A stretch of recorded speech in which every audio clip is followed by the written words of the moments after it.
Boa noite, sejam todas bem-vindas ao aquecimento para o evento A Jornada do Terapeuta 20K, que vai acontecer aqui mesmo no meu canal Arte Terapia na Prática, no YouTube, nos dias 30 de janeiro, 1 e 3 de fevereiro, às 20 horas.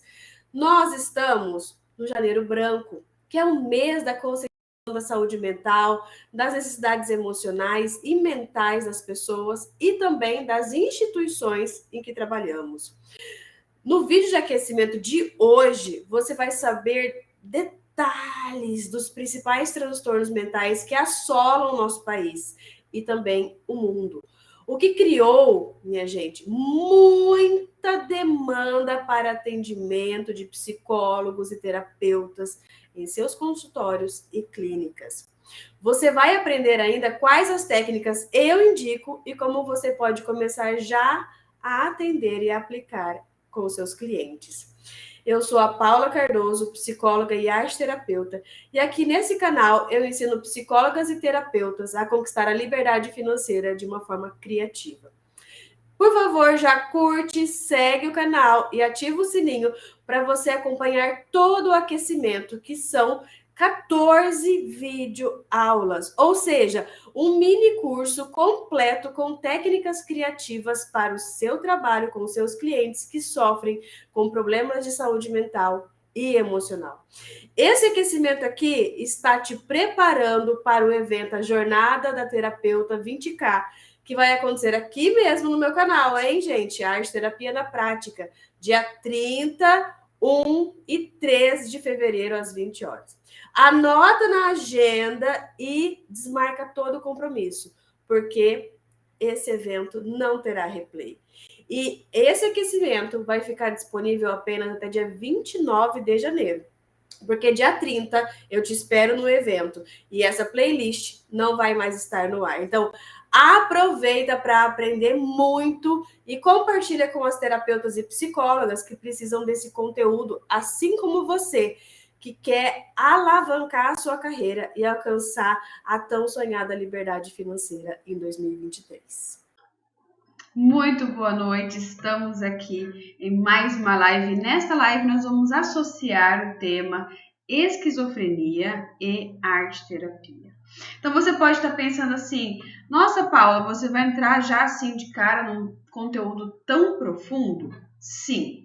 Esse conteúdo, de modo geral, vai aparecer muitas vezes na vida das pessoas quando elas têm mais ou menos 18 anos. Só que eu já quero adentrar esse tema, por quê?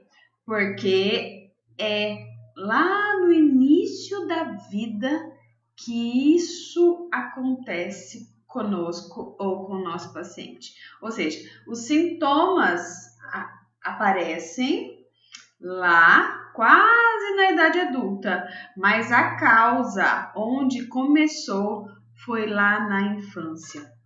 Então, por isso que eu quero começar também com esse tema que é tão inicial na nossa vida, ou seja, tão inicial do desenvolvimento. Então, você que é pai ou que vai ser pai, você que é terapeuta, você que quer trabalhar no CAPS, porque vai poder aparecer tanto em seu consultório, uma família querendo entender o que está acontecendo com o filho, assim como vai aparecer em clínicas e no próprio CAPS, que é o Centro de Atendimento Psicossocial, pessoas também com sintomas ou com transtornos. E como nós podemos estar em todos esses locais, ótimo. Sabe onde mais isso pode acontecer? Por exemplo, no seu emprego, você já trabalha com alguém e de repente você percebe que ela está diferente, ela está tendo uma crise psicótica. Então também pode aparecer nesse local, também. Eu tenho certeza que você já deve ter visto alguém na rua tendo uma crise psicótica. Será que não? Eu aposto que sim. Porque o transtorno, muitas vezes, ele leva a pessoa que está dentro de casa a ir para o lado de fora de casa. Então, a pessoa sai, a pessoa gesticula de forma desorganizada, ela fala coisas que não colam coisas com coisas. Então, você percebe que a pessoa está desorientada internamente e ela também expressa isso do lado de fora. E é muito comum que quando uma pessoa está tendo uma crise psicótica, ela não aguente ficar em casa e saia de casa pelas ruas. Por isso que eu digo que é muito provável que você já tenha visto uma pessoa tendo uma crise psicótica. Se você já viu uma pessoa tendo uma crise psicótica, ou na sua família, ou na rua, ou você sabe, você conhece alguém que já teve uma crise psicótica, ou realmente alguém que já tem o transtorno da esquizofrenia, por favor, escreve aqui no chat, né, para eu saber quantas pessoas já conviveram com esse drama que pode nos habitar. Como assim? Já estou assustando? Pode nos habitar, sim, porque uma pessoa, como vocês verão aqui no discurso de hoje, uma pessoa que tem uma personalidade considerada normal pode ter uma crise psicótica? Então, são só pessoas que têm uma ruptura na personalidade que têm crise psicótica?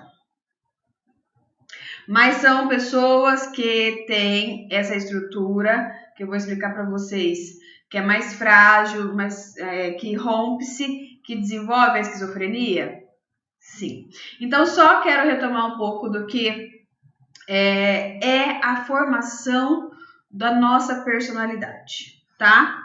E onde isso vai se quebrando a ponto de desenvolver e desembocar em uma esquizofrenia. Então, a primeira coisa que sempre me perguntam é: Paula, já apareceu para você alguém? Já. Eu já trabalhei em uma instituição de dependência química e eu conheci um menino, porque menino, 17 para 18 anos, e ele tinha fumado maconha, e a maconha, por ele ter já a base da personalidade frágil, a maconha ajudou a quebrar. Então, sim, se você já fez pesquisa sobre esquizofrenia e você viu que a maconha pode despertar a esquizofrenia, é verdade, e é verdade mesmo. Não só a maconha, como a bebida, como outras drogas, como situações agravantes, por exemplo, término de namoro, levar um fora, não passar no vestibular, perder emprego, perder entes queridos, todos mais ou menos nesse período de vida que é dos 18 aos 20 e poucos. Por que a gente vê mais facilmente nesse período e não em outros? Porque se vocês fizerem uma pesquisa comigo, vocês também verão que existem casos de psicose infantil. Sim, existe caso de psicose infantil e também existe caso, psicose e esquizofrenia, tá, gente? Existe caso de esquizofrenia mais tardia. Então, esquizofrenia lá pelos 50 anos. E também esquizofrenia mais ainda, lá pelos 70 anos, também tem. Por que mais ou menos nessa faixa etária? Porque que se você tem 30 e poucos anos, você pode ficar um pouco mais relaxado, né? Porque você já passou por vários períodos de crise e isso demonstrou que a estrutura da sua personalidade ela é mais densa. Então vamos lá. É assim, quando nós nascemos, imagine que nós somos um grãozinho de feijão e esse grãozinho vai crescer. Só que não vamos pensar numa árvore maior, vamos pensar num grãozinho de mostarda. Então, a mostarda é pequenininha e ele vai crescendo e a árvore da mostarda, ela é uma árvore com um tronco denso. Dependendo do que vai acontecendo em nossas relações, nas situações que são colocados o bebê, isso mesmo, né? A relação que ele tem com a própria mãe, isso, mora ali a coisa. Essa relação inicial do bebê é uma relação simbiótica, certo? Isso, certo. Estamos aqui coladinhos. A mãe sente as coisas que o bebê sente as coisas que a mãe sente. Estamos aqui coladinhos. Vai chegando o período em que, aos poucos, e com a introdução da cultura, a introdução do pai, a introdução das necessidades do mundo, essa relação objetiva-se que ela tenha uma diferenciação e gradativamente nós vamos nos diferenciando dos nossos pais. Só que o que acontece com o psiquismo da mãe e o psiquismo do bebê e da criança que vai desenvolver a esquizofrenia? Acontece que a simbiose não é resolvida. Ela fica ali no estado simbiótico com a mãe. Então, ela continua ali, inconscientemente, amarrada à mãe. E a mãe amarrando o filho. Então, você vê que existe também um padrão muito próximo das mães que têm filhos com esquizofrenia. Elas são mães que de alguma forma você vai atender e você vai perceber isso. Elas são de alguma forma sufocantes. Isso mesmo. Elas oferecem tanto amor, tanto cuidado, tanto nananana, que aquilo fica uma densidade de sufoco. E realmente são mães que sofrem muito, né, com as consequências da própria esquizofrenia e muitas vezes já sofreram em sua própria vida. E esse sofrimento fez com que elas ficassem agarrados aos filhos. Isso, então tudo tem um certo motivo, não sempre o mesmo motivo? Exatamente. Também pode. Mães, né, que usaram drogas, ter um filho que vai desenvolver esquizofrenia? Sim, também. Também pode mães esquizofrênicas desenvolver filhos esquizofrenias? Sim, mas nem todas as mães que têm filhos e são esquizofrênicas têm filhos esquizofrênicos. Tem um tio na família, um parente na família que tem a esquizofrenia ou a doença dos nervos, né? Aqui no interior a gente falava doença dos nervos, né? Tem as doenças dos nervos e no histórico familiar, alguém que se suicidou, alguém que era difícil, muito difícil, alguém nesse sentido, muitas vezes tem. Sendo importante, então, realizar uma atividade já arte terapêutica fantástica que eu quero convidar vocês a realizar agora. Ela é a árvore genealógica. Isso mesmo, vamos fazer uma investigação rápida do que você sabe sobre a sua árvore genealógica para saber se tem alguém aí da família, se tem algum rastro aí na sua vida. E nisso você já vai estar aprendendo a realizar com o seu paciente. Vou pegar uma folha e você também. Convido você a fazer isso de duas formas, pelo menos duas formas, com o seu paciente. Deixa eu achar uma folha em branco aqui. Isso. Vou pegar uma folha rascunho e uma cor bem forte para aparecer no vídeo. Pronto. Então vamos lá. Ó. Você vai fazer, se você for mulher, você vai fazer uma bolinha. E se você for homem, você vai fazer um quadrado. Bem aqui, quase no final. Se você tiver filhos, dá espaço aqui. Se você não tiver filhos, você pode se colocar aqui embaixo. Eu, como tenho filho, eu vou colocar eu mesma, ó, como bolinha. Aqui. Ok? Beleza. Eu sou casada, então eu vou mostrar para vocês o que é um casamento. E tenho uma filha. Ok?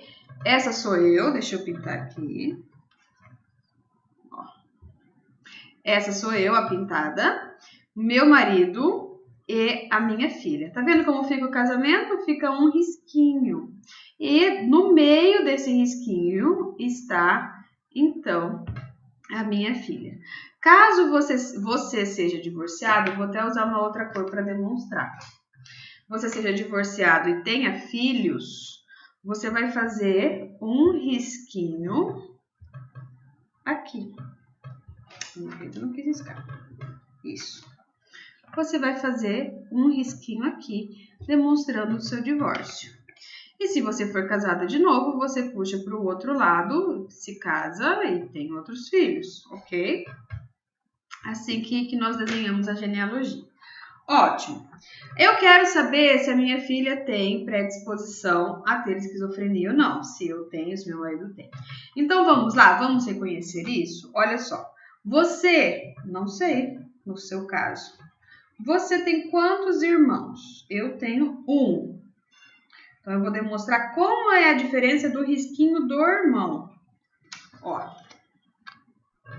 Tá vendo que o risquinho do casamento é uma linha entre nós dois. E o risquinho do irmão, ele sobe, vai e desce, demonstrando que nós somos irmãos. Nós não somos casados. E nós tivemos o mesmo pai e mãe. Então, eu vou desenhar aqui a minha mãe e o meu pai.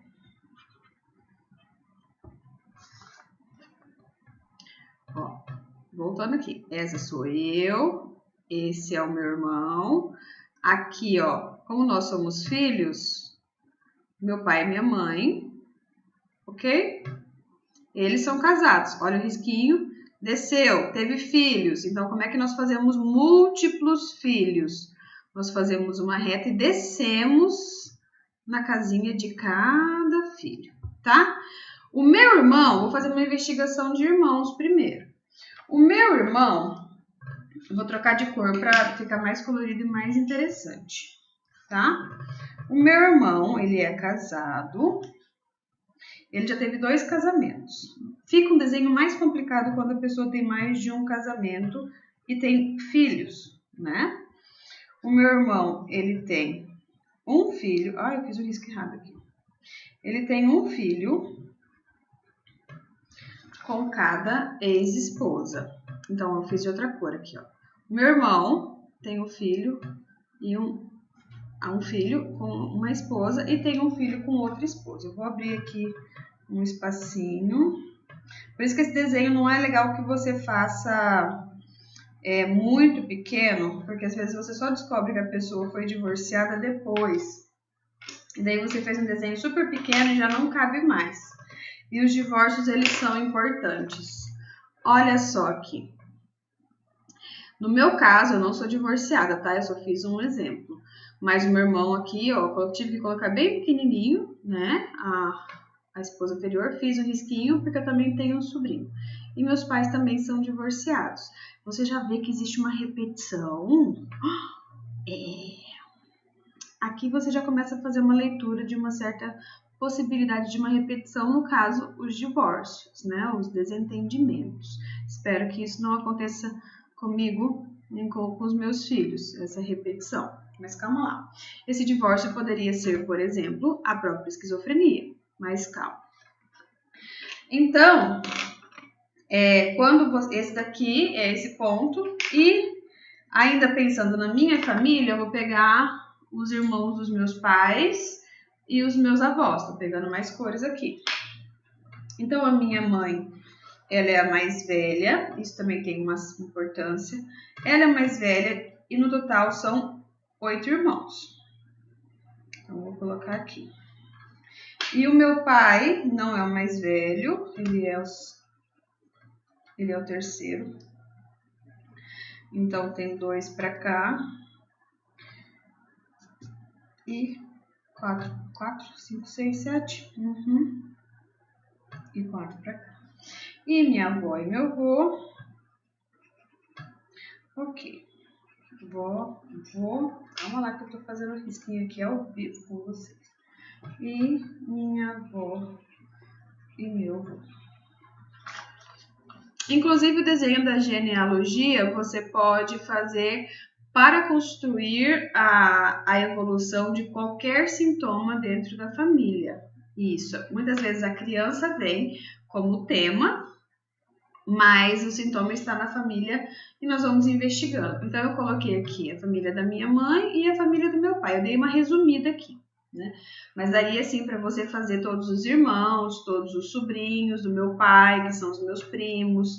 Se nós estamos buscando a esquizofrenia, válido que você se pergunte sobre os primos. Existe algum primo do seu filho que tem essa irritabilidade, ou que é uma pessoa muito amuadinha, muito quietinha, não sabe dar resposta para nada, aflita?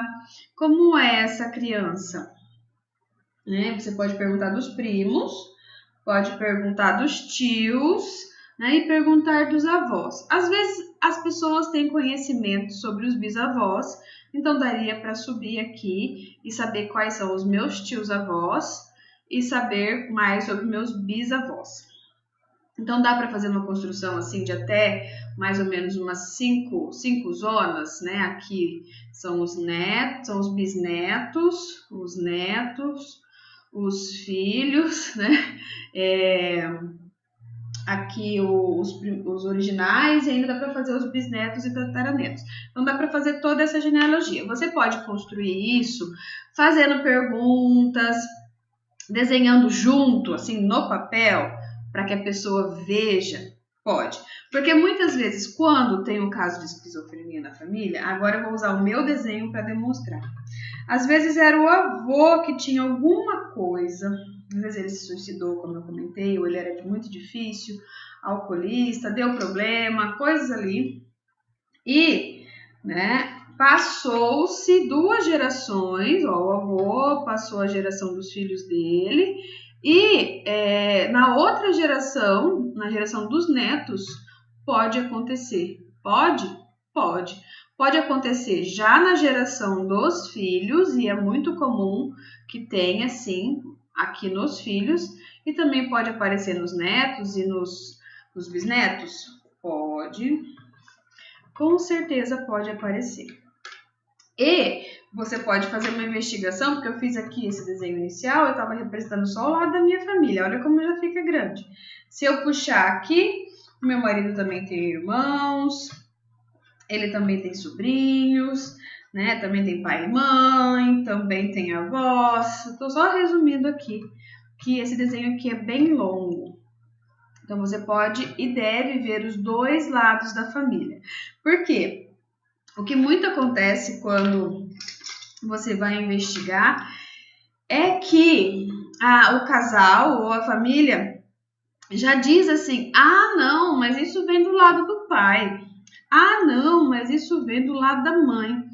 E nós percebemos, quando nós fazemos os 2 lados da família, que a maioria das vezes não tem só de um lado da família, tem dos 2 lados da família pessoas com algum transtorno de humor, alguma coisa assim que envolve a saúde mental. Normalmente não é só de um lado da família, tá? Só que quando eles falam que problema é de um lado ou problema do outro, nós já estamos começando a entender que o problema é que a criança sempre esteve dividida, né? A criança sempre esteve sem a possibilidade de integração. Então, as pessoas costumam colocar a culpa nas outras pessoas, né? Você já pensou nisso? Ah, eu prefiro nem pensar que é da minha família que tem problema.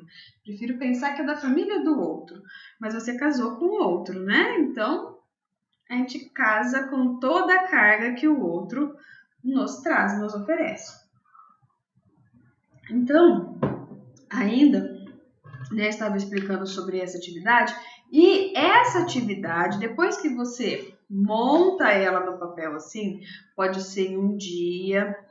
Se for criança, você pode montar ela com os pais, porque a criança não saberá. Você monta bem específico com eles, investiga, dá o acolhimento. E depois você vai fazer a atividade que eu vou sugerir agora. E se já for uma pessoa adulta, você faz com ela essa genealogia e depois faz a atividade que eu vou sugerir agora. Então, vamos lá. Para cada um dessas pessoinhas aqui, nós vamos fazer uma atividade com imagens prontas, imagens de recorte e colagem. Isso mesmo. Então, nessa imagem de recorte e colagem, ele vai pegar uma imagem para representar cada pessoa aqui. Você pode fazer de uma forma que eu acho mais simplificada e organizada, mas tem uma outra forma muito lúdica e gostosa de lidar também com a genealogia. Então, você pode pegar uma folha bem grande, maior que uma cartolina, e ajudar a pessoa a recortar e colar e montar tudo isso. E nesse montar, você vai perceber e você vai questionar sobre os afetos que essa pessoa tem por cada pessoa. Então, você, como é que é o seu avô para você? Ah, eu não conheço. Você não conhece, mas você já ouviu falar? Que história você conhece? Ah, eu conheço que ele gostava de chupar cana. Ótimo. E o que mais? Ah, só isso. Ah, então o fato de você saber isso, qual emoção você tem em relação a esse avô? Ele parece que é o que para sua família? Qual influência que você acha que ele tem sobre você? Então, você vai passando por cada pessoa. Não tenha pressa. Exatamente, não tenha pressa. Porque à medida que nós vamos encontrando imagens afetivas que representam cada pessoa, inclusive a imagem da própria pessoa, né? Ela está contando de suas relações sociais que ela interage ou as relações que ela mantém com a imagem dessa pessoa em sua vida. Exatamente. E nisso nós já estamos conhecendo ela cada vez mais a fundo, porque toda vez que eu falo de João, eu estou contando mais de mim do que de João, ou seja, eu estou contando a visão que eu tenho sobre aquela pessoa. Então, mesmo que a minha mãe disse que o João não é uma boa pessoa, eu sei a história da minha mãe. Eu tenho a minha? Não, não tenho. Eu só tenho a história da minha mãe, porque foi ela que conheceu ele. Então, você sente o que sobre isso? Você concorda que a sua mãe sente isso? Você acha que é válido ou você acha que não? O que você acha sobre a sua mãe e a opinião dela?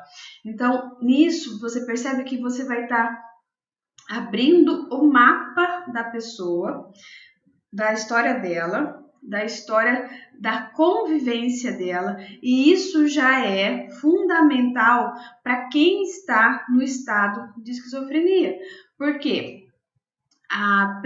O principal problema, assim, o principal sofrimento que eu vejo é que as relações sociais, elas se acabam depois que a esquizofrenia bate e quebra tudo. Se acabam por quê? Porque é muito difícil você manter uma convivência, você manter um diálogo. Se você não está preparado emocionalmente para lidar com essa confusão que pode aparecer, você fica assustado, você se espanta, você se afasta. Então, isso pode acontecer, e é o principal sofrimento das pessoas que têm esquizofrenia. Também porque elas se sentem sozinhas, ninguém mais quer sentar, conversar, perguntar como é que tá a vida, né? Fica assim, e aí, você tá bem? Ah, tá bem? Ótimo, tchau. E aí, você não tá bem? Nossa, ele não tá bem, né? Nossa, ele não está bem, né? Ou seja, não tá nem falando com ele mais, tá falando com outra pessoa que cuida. Então, é como se a pessoa realmente deixasse de ser uma pessoa depois que ela desenvolve a esquizofrenia. Então, fica a dica de você fazer no papel, fazer a montagem com recorte e colagem, e também existe a outra forma, uma forma de mobile, né? A mobile é aquele que nós colocamos em cima do berço, e você pode pegar, sim, né, um mobile e descer aqui, né, ir descendo a imagem das pessoas que ele mais gosta, das pessoas que ele mais convive, ou das pessoas que ele sente mais saudade. Então, você pode utilizar o mobile, e eu também já vi uma possibilidade de você pegar um galho, isso mesmo, você pega um galho de árvore, né, como se fosse a metáfora da árvore, todos somos do mesmo galho, né? e vai descendo, amarra no galho e desce as imagens das pessoas que ele tem a convivência, que ele tem relacionamento, tanto positivo quanto negativo. As pessoas que ele tem um relacionamento negativo, geralmente são em forma de saudade ou em forma de paranoia. Foi fulano de tal que fez mal para mim. Essa é a paranoia, né? Ah, foi fulano de tal que me envenenou. Ah, eu não vou tomar remédio não, porque fulano de tal tá me envenenando. Geralmente é um conteúdo de envenenamento, um conteúdo de paranoia, de que alguém está perseguindo ele.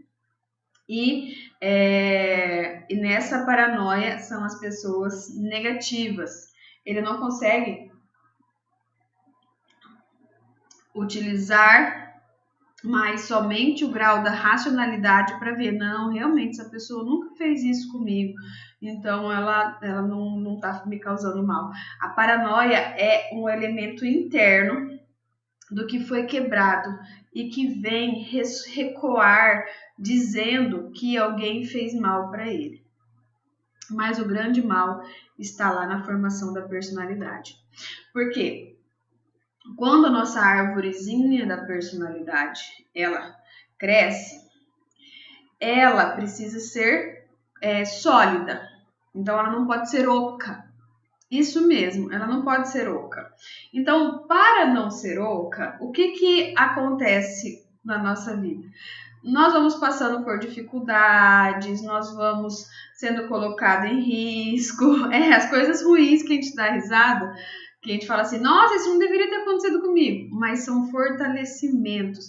Então, a conseguir aprender a dar uma resposta para alguém que te invade, conseguir dizer não, conseguir descobrir o que você gosta, o que você não gosta, né? Isso faz com que o seu tronco da árvore ele fique condensado, ou seja, ele não tem buraquinhos. Já a personalidade psicótica, ela é a personalidade que ela tem um buraco. Ela já, desde a infância, tem um buraco e nada preenche esse buraco. Então, é lá na infância, por isso que esse é um tema da infância, mesmo que o problema possa acontecer lá na fase adulta. Esse é um problema da infância, nós temos que estar preocupados com isso na infância, né? Saber disso quando nós estamos lidando com crianças, quando nós estamos com os nossos filhos pequenos. Depois que eles já estão grandes, a personalidade dele, a base da personalidade dele já está formada. Então, quando esse tronco ele é oco, nós vamos ainda, né, ao longo da vida, e nós percebemos que essa criança que tem esse tronco oco, ela traz alguns comportamentos. O comportamento que traz muitas vezes, ser muito aflita, tudo parecer que vai destruir ela, extremamente assustada, vai para a escola, não consegue lidar com os amigos ou questionar os amigos, às vezes principalmente aquele que sofre bullying, porque ele não aprendeu a capacidade de dar a resposta adequada, vai pegando alguns nuances. As famílias, elas relatam coisas depois que o transtorno já aconteceu. Na infância, realmente, nossa, ele era diferente mesmo, parecia assim que tudo afligia, era o dodóizinho da família. Essa frase é o que eu jamais ouvi na minha vida. Era o dodóizinho da família. Era o queridinho da família, era o que tudo tinha, era o mais mimadinho, e muitas vezes era mesmo. Outros já não, outros tiveram histórias, né, de violência, além da violência física, esses são mais os casos que vão para o CAPS, né, e para o CREAS. Além da violência física, tem a violência psicológica. Então, a não permissão dele existir, a não permissão dele ser alguma coisa. Então, as marteladas nele, né, dos pais, das pessoas, também martelou ele de modo interno e quebrou. Porque nós vamos passando ao longo da vida por vários momentos de crises. principal, que é onde as pessoas rompem mesmo, é quando ela está saindo da fase adulta e ela precisa decidir a vida, precisa ir para a vida, né? Ir trabalhar, ir estudar, ir decidir, ou seja, o que ela muitas vezes preservou dela mesma, o que ela criou para ela mesma, o que ela imaginou sobre ela mesma, vai passar pela lapidação da vida. E, como é muito frágil, a lapidação quebra. É isso mesmo. A lapidação quebra. Pode ser, como eu comentei, por uma situação de rompimento mesmo, terminar, ter que decidir, não passar no vestibular. Situações de frustração que podem gerar isso, sim. Mas entendam, o problema não foi não passar no vestibular. A frustração que isso gerou sobre a autoimagem dele, porque tinha uma autoimagem. Então, a frustração que ele teve sobre a autoimagem dele e a autopercepção dele foi tamanha e era tão frágil que isso se rompeu e se rompe e vira vários pedacinhos. E são esses pedacinhos que nós chamamos de esquizo, né? Pedacinhos separados. E frênicos, porque, vamos fazer uma analogia aqui, eles ficam de certa forma frenéticos na cabeça da pessoa, mandando mensagens negativas sobre o mundo. Ah, essa pessoa não te gosta, essa situação tá errada, tem alguém mentindo para você. Então ela fica freneticamente dizendo que o mundo está contra ela. São os sintomas paranoicos. Dificilmente, né, nunca ouvi falar de alguém ter sintomas maravilhosos, né? São sempre delírios, alucinações, esse discurso desorganizado, esse comportamento desorganizado e o embotamento afetivo, né? O que é o embotamento afetivo? A pessoa, ela se comunica, mas o semblante dela virou estátua. Então, se ela chora, ela tá com essa cara. Se ela tá feliz, ela tá com essa cara. Se ela tá triste, ela tá com essa cara. Se ela tá aborrecida, ela tá com essa cara. Então, percebe que a emoção, ela não vem à tona no semblante. Nós chamamos isso de embotamento afetivo. Em alguns casos, a pessoa tem ainda contato com essa emoção e consegue discernir o que essa emoção está dizendo. Em outros casos, é como se ela ficasse alheia a isso, né? Você imagina que ela deveria estar triste, mas você não consegue perceber, né? Ela não consegue dizer, não consegue viver essa tristeza. Ela vive mais em forma de raiva, em forma de revolta, em forma de que alguém fez mal para ela, né? Então, é uma relação difícil? Sim. É uma relação que eu aconselho você manter no seu consultório, caso você seja uma pessoa autônoma como eu, que só é o meu consultório, que não tem uma equipe multiprofissional, que não aconselho. Por quê? Porque é um caso que requer uma equipe para atendimento.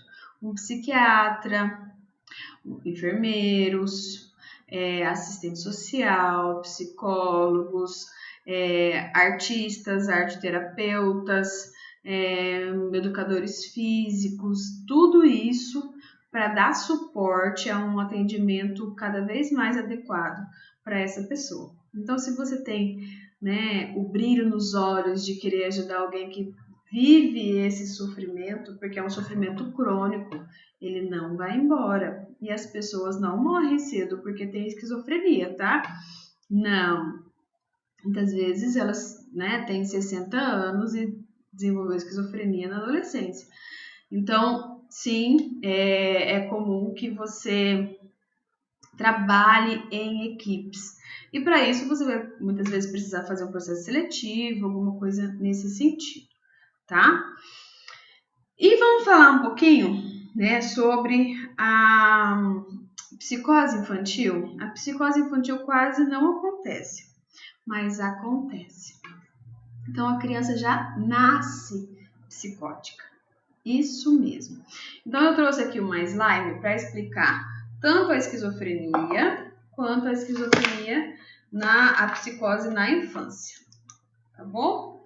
Os dois são psicose, é que nós chamamos de esquizofrenia, mais comumente quando a pessoa está adulta, e chamamos de psicose quando é uma criança.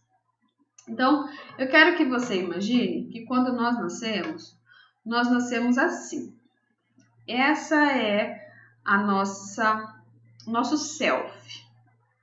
Olha como ele é. Ele é viscoso, ele é brilhoso, ele é cheio de potencialidades, né? Então, muitas coisas existem aí no nosso self, e dessas muitas coisas nós vamos conhecendo gradativamente. E você já deve ter ouvido eu comentar em outras lives sobre o processo de individuação, né? Dentre todos os arquétipos e os complexos que vão surgindo ao longo da nossa vida, porque já estão aqui, só que eles vão emergindo em fases diferentes, ok? Por isso que vai ao longo da vida. Acontece que existe um complexo em específico, que eu até coloquei aqui, ó, vocês devem estar enxergando, que se chama o complexo do eu. E ele vai nascendo assim, igual eu estou fazendo aqui com essa chave. O complexo do eu é o que nós chamamos de ego. Isso mesmo, ego. E o nosso ego, ele vai se diferenciando, como eu já expliquei em outras lives, ou seja, nós vamos nos conhecendo cada vez mais, nos percebendo cada vez mais. Então, ele vai se diferenciando, mas ele ainda está aqui imerso, né? Um pedaço dele sempre fica imerso no nosso inconsciente. O nosso ego é o único complexo que vem para a consciência, que tem consciência. Mas ainda assim, ele não é 100% consciente dele mesmo e nem 100% de todos os aspectos do self. Então, sempre tem alguma parte nossa não diferenciada, uma parte que está assim, né? Uma parte lá dentro e uma parte aqui. Ótimo. O que acontece? O nosso ego, ele tem uma ligação lá dentro com o nosso self. Então, é como se fosse chama-se mesmo, como se fosse, por exemplo, uma âncora. Isso, uma âncora. Pensa uma âncora dessa chave aqui, ligando ela lá. Então, a âncora faz com que ela não se perca. Está sempre conectada com o seu interior. Então, ela não se perde. Já o eu da pessoa psicótica, ele não se diferencia. Lembra que eu falei que ele fica lá com a mãe? Ele não se diferencia. Então, a pessoa psicótica não tem aquele fiozinho da âncora. E ele fica com o seu eu para sempre imerso dentro do self. Então, ele não tem consciência dele mesmo. Essa é a questão. Então, é como se a criança nascesse, né? Todas as crianças nascem sem consciência de si mesmo, mas é como se ela nascesse sem essa âncora. Ela é um barquinho no mar sem a âncora. Ela se perdeu desde sempre, né? Já outras faixas etárias, nós percebemos que o barquinho se perdeu depois de um tempo, né? Talvez ele tenha tido na verdade ele nunca teve a âncora, mas ele tenha conseguido se estabilizar por mais tempo. Então, é como se ficasse aqui, né? Nadando no meio do inconsciente e não adquire a consciência. É dramático, né? Olhar por esse lado. Eu mesma já me inquietei muito, pensando assim, não é possível que Deus criou uma coisa desse jeito que a gente não consegue resolver. Não é possível. Por enquanto, ainda não é possível. Eu sou uma pessoa muito, muito positiva. Eu imagino que um dia nós vamos conseguir, sim, ajudar mais e mais as pessoas que convivem com a esquizofrenia, tanto seus parentes quanto a própria pessoa. Uma forma cada vez melhor e, quem sabe, curativa de lidar com esse tipo de personalidade que se rompe, né? E o que você que quer trabalhar com isso pode fazer? Tem um lindo filme que você já deve ter assistido, que é o da Nise da Silveira, e que ela demonstra o que nós fazemos hoje aqui. Nós levamos atividades artísticas diversas para explorar, para conseguir ajudar essa pessoa que vive a esquizofrenia a conseguir colocar para fora a expressão daquilo que está no seu interior. Então, nós ajudamos por meio das atividades a ela expressar tudo que está aqui. Porque tudo que está aqui dentro está de uma forma desorganizada. Então, nós ajudamos ela a ir aos poucos conhecendo cada coisinha dessa. Não significa que isso vai trazer uma organização a ponto dela deixar de ser esquizofrênica. Mas sim, pode trazer uma organização a ponto dela sair desse grande sofrimento, de todo mundo persegui-la, dela sair desse grande sofrimento de ser sozinha e incompreendida, ela sair desse grande sofrimento de isolamento social e também de isolamento profissional, porque o que acontece? Muitas vezes essa pessoa, se nós não ajudamos ela com o nosso fazer aqui, isso mesmo, com o nosso fazer aqui, muitas vezes elas gostam mais dessa questão manual, instintiva, de colocar para fora. Se nós não ajudamos ela a encontrar esse ponto, ela pode viver uma vida de inutilidade, ela pode viver uma vida de não conseguir demonstrar nada para o mundo. Então, Nise da Silveira, quando ela faz o estudo dela com pacientes psiquiátricos diversos, ela conseguiu sim trabalhar e perceber o início de uma organização desse self, uma organização egóica, mas ainda primário, claro. E muitos dos pacientes receberam alta, voltaram para suas famílias, aprenderam a se relacionar melhor.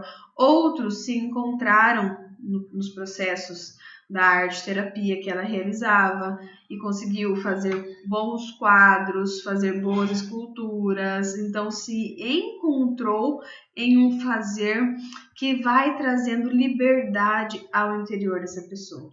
Então eu sugiro que quando você tenha pacientes assim, que tem essa questão da esquizofrenia, que você trabalhe, descubra, estimule trabalhos como mosaico. Por que mosaico? Mosaico são os pedacinhos, que eu acabei de falar, que a personalidade se rompe.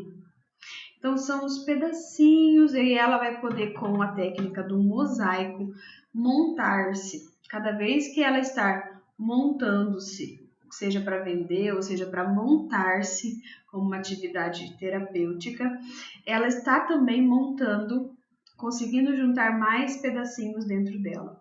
E geralmente são essas conversas que nós temos quando nós estamos promovendo um mosaico como atividade terapêutica. Nós estamos dizendo, olha, nós estamos aqui, nós vamos juntar os nossos pedacinhos. Todos nós temos pedacinhos e vamos juntando pedacinhos. E junta pedacinho, junta pedacinho. Então, um mosaico pode ser uma forma? Sim. E dá para perceber nas atividades quando a pessoa está se desestabilizando e quando a pessoa está em crise e quando a pessoa não está em crise.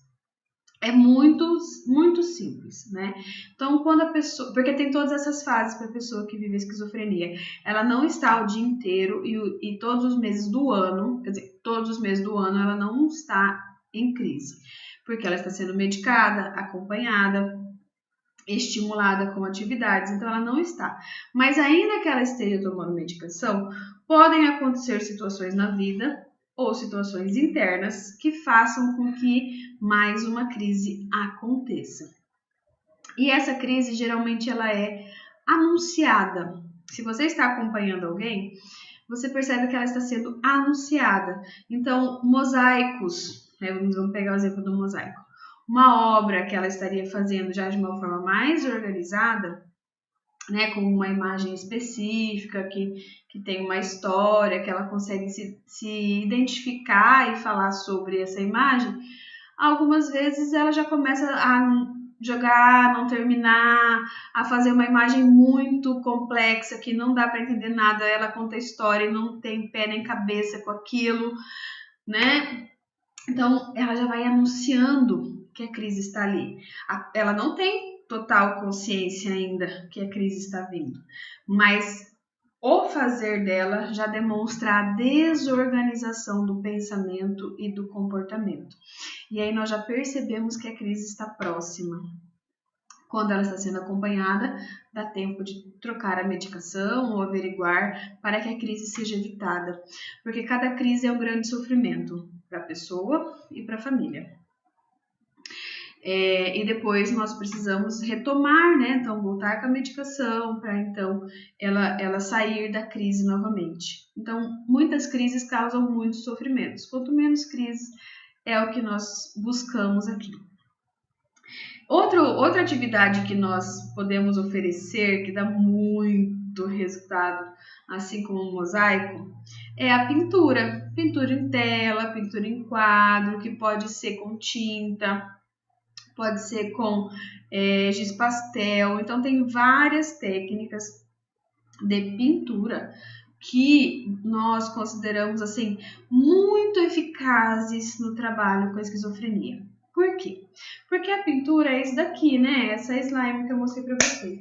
Ela é líquida, viscosa, e ela estica, e ela expressa. Então, a pintura, ao invés de ser como um mosaico, que é juntar pedacinhos, a pintura, ela deixa a parte líquida da nossa personalidade, das nossas emoções, transparecer. Ao mesmo tempo que ela é organizadora. Aonde ela é organizadora? Quando nós conseguimos colocar dentro de uma tela uma imagem, nós estamos organizando essa energia fluida, né? É diferente de você ter uma slime, né, uma personalidade que está sempre escoando pelos dedos, né?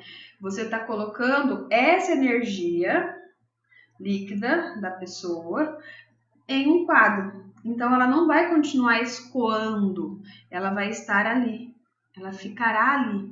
Então, esses limites do quadro ou do papel são analogias que nós fazemos sobre os nossos próprios limites e limites entre a consciência, o que eu consigo discernir da realidade, e aquilo que é do meu inconsciente. Então, existem muitos pacientes que fazem o processo assim de arte-terapia, utilizando as técnicas, que ele consegue ter consciência daquilo que é coisa da cabeça, vamos dizer assim, é coisa que ele sabe que é do inconsciente dele, que não tem considerações da realidade, e coisas que ele sabe que é realidade. Ele vai viver esse dilema? Vai, né? Mas é como se ele conseguisse saber o que é fantasmagórico dentro dele, cada vez mais, não tudo, cada vez mais, e aquilo que é realmente dele, somente dele. Porque a sensação que dá é como se fosse sempre uma invasão do inconsciente sobre a consciência. Então, é como se aqui eu tivesse o meu conteúdo e mais conteúdos invadem isso aqui, eu transbordo e me perco. Então, essa sensação é muito ruim. É a sensação que eles comentam de que eles não conseguem governar o próprio corpo e não conseguem governar o próprio pensamento. É um estado de dissociação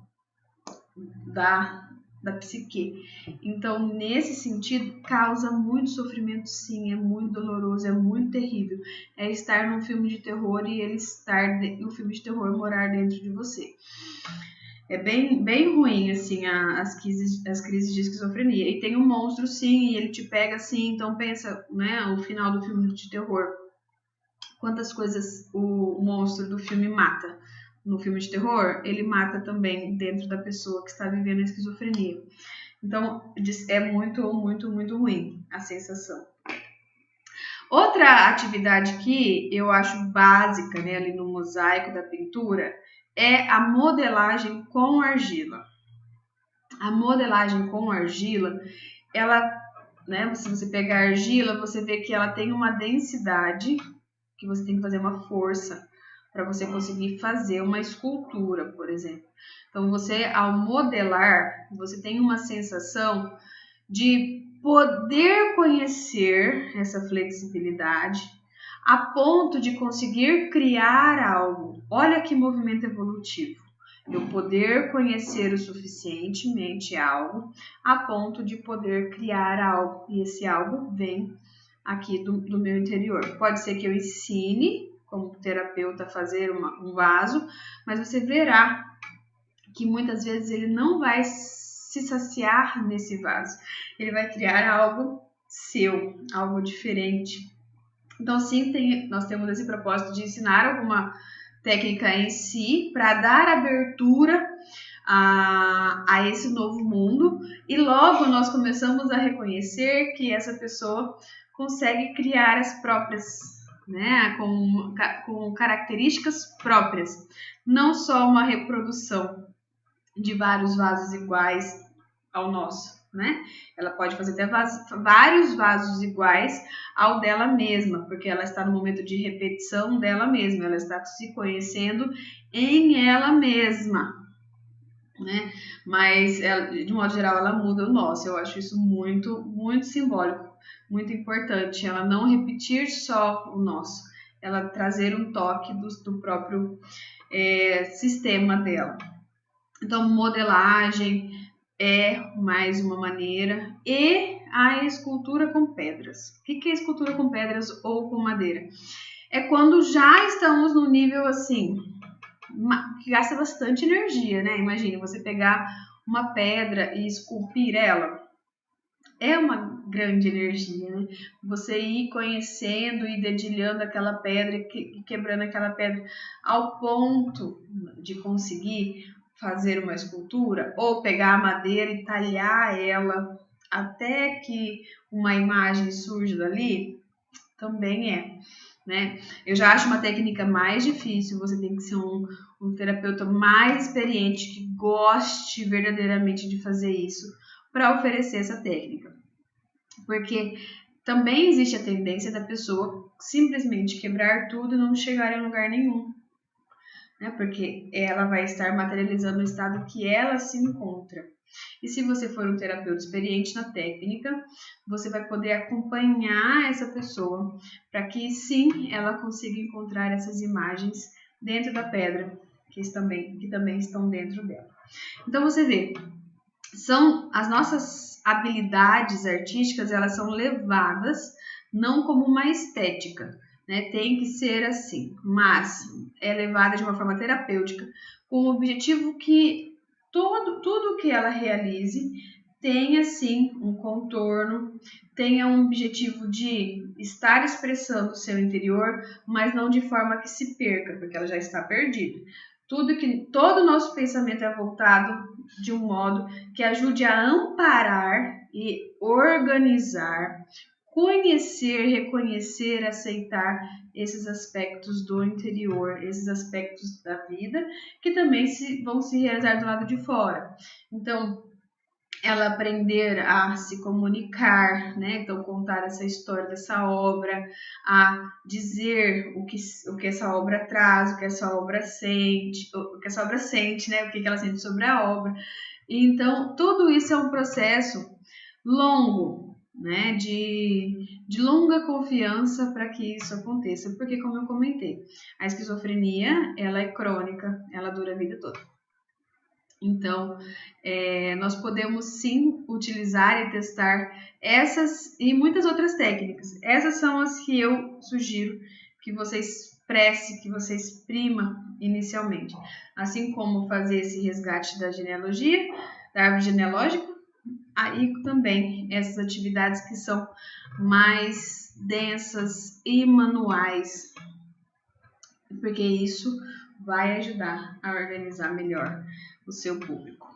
E aí, o que você achou da aula de hoje? Aula densa, né? Aula importante. Aí você pode estar me perguntando assim, mas Paula, existem outras formas? Como que a pessoa só tem uma crise? Como que isso pode acontecer? Será que isso pode acontecer comigo? Será que eu tenho essa base psicótica? Então, vamos lá. Existem outros transtornos que podem ser associados à esquizofrenia. Então, por exemplo, quem é bipolar do tipo 1, ele não é esquizofrênico, mas ele tem episódios psicóticos. Episódios psicóticos são momentos mais curtos, né? Que chega na psicose, que é quando ele ultrapassa o risco do arco-íris, né? Ele tem alucinações, ou tem delírios, né? Fica com um comportamento maníaco, extremamente assim, imaginando coisas e criando coisas que você vê que não está muito além da realidade. Então ele tem episódios psicóticos. Mas ele é psicótico? Não, ele é um bipolar do tipo 1. Mas existem esquizofrênicos que são chamados de esquizoafetivos.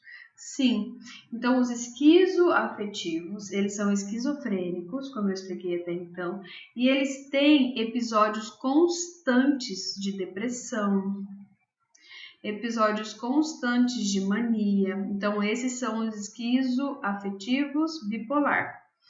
E os que têm só episódios depressivos, eles são os esquizoafetivos depressivos.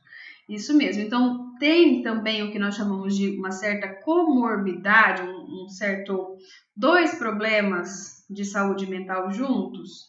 Isso é uma comorbidade? Sim, é muito comum acontecer isso. Então, além disso, também existem transtornos delirantes. O que são os delírios?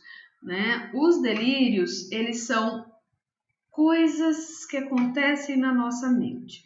Então, você mesma já passou assim o cabelo e viu alguma coisa? Você viu alguma coisa? Você viu que tinha um negócio ali?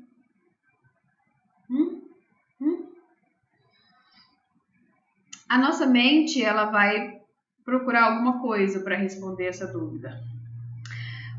Quando a pessoa já tem essa nuance mais frágil, ela acredita realmente que existe essa coisa. E ela começa a delirar. Então, ela pode ter sido estimulada por um som ou por alguma imagem que causou o primeiro chacoalhar, e daí a partir daí ela começa a delirar sobre isso, começa a criar cada vez mais. A história como um todo vem, né? Olha, é isso, é aquilo, tem gente lá fora, tem gente aqui, tem gente, eu escutei ali. Então são pequenos sinais assim que ela vai adentrando e vai dizendo que aquilo começa a criar realmente uma história mais complexa em sua mente. Também são delírios que podem acontecer e nós não sermos esquizofrênicos? Pode acontecer na esquizofrenia? Também pode. Então, é preocupante quando isso acontece com uma criança? Sim, isso pode ser um indício da estrutura da personalidade dela. Ela ainda não é esquizofrênica, mas ela pode ter delírios, pode ter, né? Na adolescência também. Então, qual que é o problema das drogas? As drogas possibilitam que o inconsciente venha, né? Que sensações diferentes e conteúdos que a nossa consciência não aceita venha. E ela pode acabar inundando o nosso barquinho da consciência e levar o nosso barquinho ao naufrágio. E aí, nosso barquinho estando naufragado, a esquizofrenia entrou. Muitas vezes ela não sai, né? Assim como o navio naufragado. Tem outros estados que antes eram considerados esquizofrênicos, mas que hoje é considerado, vamos dizer assim, um transtorno em si, com características em si. Sim, a catatonia. A catatonia era muito comum e hoje nos hospitais psiquiátricos também ainda existem, né? São os estados em que a pessoa não está dentro dela. Ela não está. Gente, a sensação é essa, ela não está dentro dela. Então, ela fica por horas ali parada, ela fica por horas, dias deitado, não reage a estímulos nenhum, nem físicos, nem nada, o corpo não reage. Então, esse também é um estado de catatonia, que antigamente era considerado dentro da esquizofrenia, mas percebeu-se que às vezes não, às vezes o estado de catatonia não precisa estar necessariamente junto com a esquizofrenia. Então, são muitos detalhes, né? E eu sempre falo, nós que somos interessados pela saúde humana, a saúde física, a saúde mental, a saúde emocional, precisamos conhecer esses detalhes. Sim, precisamos conhecer esses detalhes, saber cada vez mais e poder, assim, dialogar com esses outros profissionais. Claro que você não precisa atender esse público. Eu considero que é um chamado pessoal que cada um tem para conseguir acompanhar adequadamente uma pessoa que pode estar sofrendo de um transtorno como a esquizofrenia e outros que nós vamos abordar aqui, porque nós vamos abordar mais temas e eu sempre vou estar falando sobre como a arte-terapia vai estar ali auxiliando nesse processo. Então, é um chamado pessoal, sei que não é para todos, mas eu acredito que poderia ser cada vez mais para todos.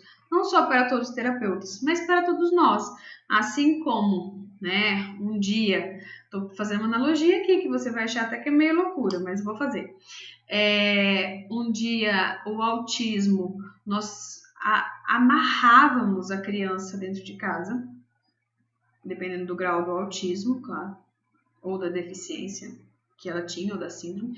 As crianças eram amarradas ali, nós não tínhamos compreensão, não tínhamos nada de entendimento e não sabíamos o que fazer. As famílias ficavam assim negligenciadas e negligenciavam seus filhos, então não tinha assistência.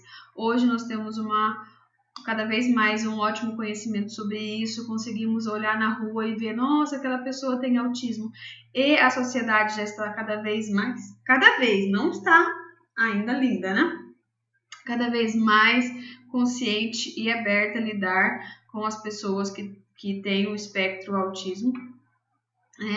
Estamos sabendo como fazer cada vez mais, estamos mais interessados e quem sabe um dia isso também aconteça cada vez mais com as pessoas que estão em estados de esquizofrenia, não é mesmo? Muita informação, né? Mas a minha pergunta agora é a seguinte: você está tendo resultado?